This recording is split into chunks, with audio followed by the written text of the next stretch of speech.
Hi there, I'm John. Today we are going to talk about film and how it made. Did you know, film refers to art of putting together successions of still images in order to create an illusion of movement. Filmmaking focuses on its aesthetics, cultural, and social value and is considered as both an art and an industry. Films can be created by using one or a combination of some or all of these techniques: motion picture camera, animation techniques, computer-generated imagery, and more. The art of filmmaking is so complex it has to take into account many important elements such as lighting, music score, visual effects, direction, and more. So what is film, digital arts, and analog? Film, also called movie or motion picture, is a medium used to simulate experiences that communicate ideas, stories, perceptions, feelings, beauty or atmosphere by the means of recorded or programmed moving images along with other sensory simulations. Digital is a stores and process data in short computer. Analog is a continuous measurement or transmission of a signal or often contrasted with digital, which how computers store and process data. Example of analog is a record player. We store voice information, then process them and once played again. Analog data is an idea imputed, received, and processed that came from our brains. And here are the example of how films are made and its effects.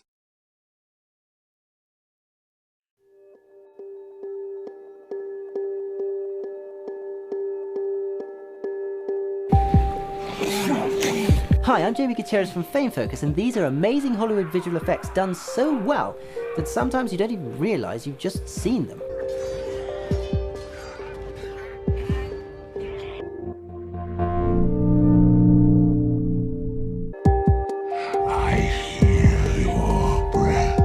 For The Desolation of Smaug, Benedict Cumberbatch not only recorded the voice of Smaug, but also had a camera strapped to his head as he thrashed about on the soundstage.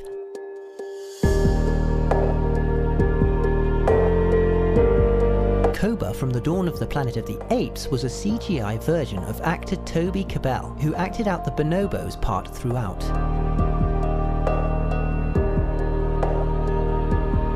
A fully computer-generated model was then constructed and rigged with the tracking points from Kebbell's face and body. The motion capturing mixed with the CGI is what made the chimps in the movie so convincing.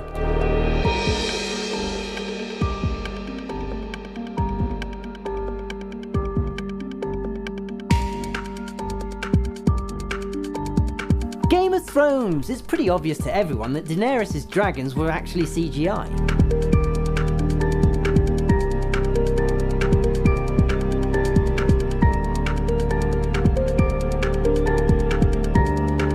It would have been a lot less convincing to simply enhance giant puppets, but she still needed to interact with the dragons on set, so rudimentary green props were used.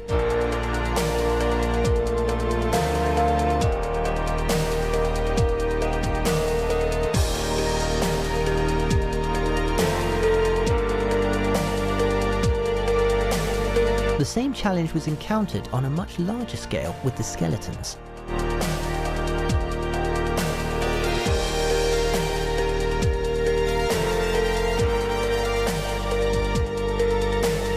In Guardians of the Galaxy, Rocket Raccoon's CG character was based on a very real raccoon named Oreo.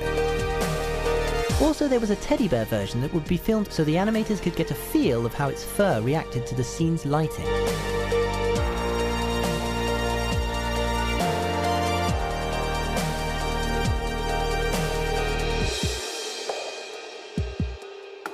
In many of Rocket's dialogue scenes, a speaker and microphone were strapped to an extra to give other actors something to react to.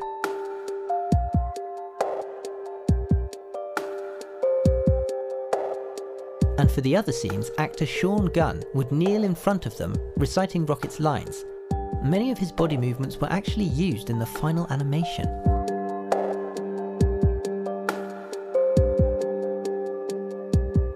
It's no surprise that Man of Steel is packed full of CGI. When your main character is expected to have super speed and fly around the skies, there's going to be some special effects involved. However, something that wasn't CGI was Henry Cavill's pecs, as the actor refused any digital touch-ups or enhancements to his body in his shirtless scenes. He also refused to take steroids to muscle up for the role, saying it would have been dishonest of him to use trickery while playing Superman, and he wanted to push his body to the limits to develop his physique into one that was worthy of the character. In X-Men Days of Future Past, Mystique was so much more complex than simply just putting Jennifer Lawrence in a blue suit. The actors' reels would have to transition seamlessly from one another. VFX artists added a system called Feathergroom, tracked virtually to Lawrence's blue skin, changing colour as the scales are flipped over. This system could be moved over her entire body like a ripple in water.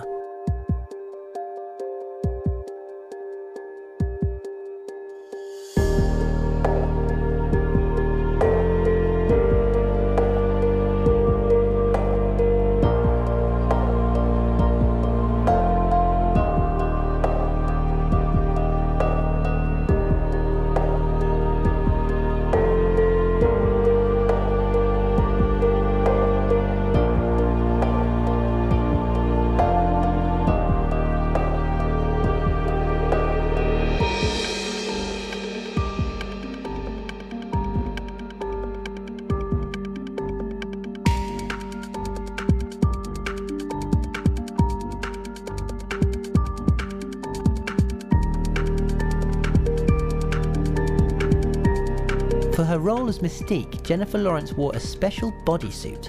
She had previously worn full-body prosthetics in X-Men First Class, but found that too uncomfortable.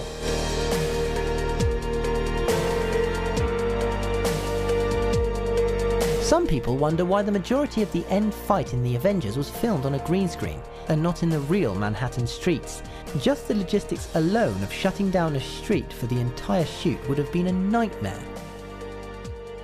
Not to mention having to add so much digital debris and matte paintings afterwards anyway, that the whole thing may as well have been CGI from the start.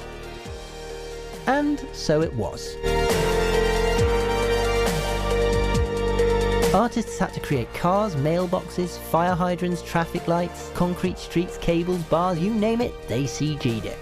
Thank you for watching, I hope you enjoyed this video. Please don't forget to like, subscribe and turn on notifications to receive updates on our latest videos.